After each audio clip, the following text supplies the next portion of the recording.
Train এখন ছেড়ে দিয়েছে, চলতে শুরু করেছে।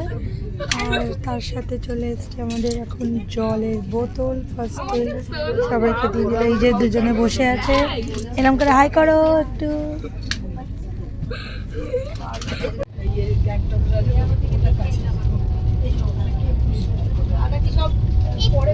ফার্স্ট এলো মশালা টি অ্যান্ড কুকিজ। গরম টি। আর আমরা একটু বাইরের দৃশ্য দেখতে দেখতে কিছুক্ষণ সময় কাটিয়ে নিলাম। বাইরেটা কত সুন্দর, একটা ক্যানেলের নিচ থেকে জল যাচ্ছে আর ওপর থেকে ট্রেন যাচ্ছে, কত ভালো লাগছে দেখতে। এরপর চলে এলো আমাদের ব্রেকফাস্ট। তো ব্রেকফাস্টে কী কী ছিল, ছিল স্যান্ডউইচ, ডিম বয়েল, কেচাপ, তারপরে হচ্ছে sanitiser, butter, jam, French fry, piece, carrot, আর ভেজে ছিল ভেজিটেবলস। তো ওইগুলো নিয়ে খাওয়া। ওদের সাথে ট্রেনে উঠে আলাপ হয়েছে, খুব মিষ্টি দুজন মেয়ে। তোমার নামটা কি? রুতি। আর তোমার? ওকে, চলো আবার পরে কথা হচ্ছে। সব ট্রেনের বাচ্চারা একসাথে একটু খেলা করে নিচ্ছিল।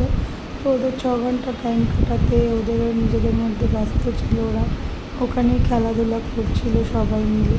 তারপরে দেখো একটা মিষ্টি সুন্দর বন্ধ ভারত দেখছি। ট্রেন আসো, ট্রেন আসো, ভালো ছিল, খুব আসো আসো আসো। হ্যাঁ ধরে দেখো, চলো চলো চলো কুচ।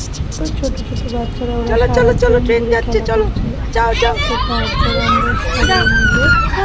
সাথে ধরো ধরো, ওকে ধরতে হবে, ওকে ধরতে হবে, ওকে হাত ধরতে হবে।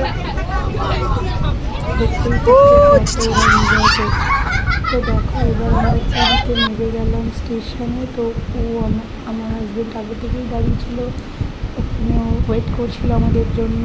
তারপর আজকে ধীরে আমরা পুরী স্টেশন থেকে বেরিয়ে ওখান থেকে আমরা টোটো ধরে নিলাম, টোটো অটো রিক্সা। তো ধরে নিয়ে তারপরে ওখান থেকে আমরা চলে এলাম হোটেলে। তো হোটেল আমাদের সি বিচের সামনে। তো আমরা আবার এসে রেডি হয়ে চলে গেলাম সমুদ্রে স্নান করতে। দেখতেই পাচ্ছ ফার্স্ট টাইম আমার ছোটো মেয়ের এক্সপিরিয়েন্স, খুব ভয় পাচ্ছিল, কাঁদছিল। তো তার জন্য ও আর বেশিক্ষণ থাকেনি। তারপরে আমার বড় মেয়ে কিছুক্ষণ ভয় পাচ্ছিলো, তারপর আস্তে আস্তে ভয়টা কেটে গেল। তো খুব এনজয় করেছে। তো কালকে আমার ইচ্ছা আছে আসবে না, ও ভয় পেয়ে গেছে। এত ভালো লেগেছে আজকে সমুদ্র দেখে, অনেক দিন পর পুরীতে আবার এলাম আমরা। তো চলো আবার তোমাদের সাথে পরের ভিডিওতে দেখা হচ্ছে। টাটা। ভিডিওগুলো ভালো লাগলে অবশ্যই একটু ফলো করে দিও, পাশে থেকো। তো চলো টাটা, নেক্সট ভিডিওতে আবার দেখা হচ্ছে। ওয়েট করো, আরও ভালো ভালো ভিডিও তোমাদের জন্য নিয়ে আসছি।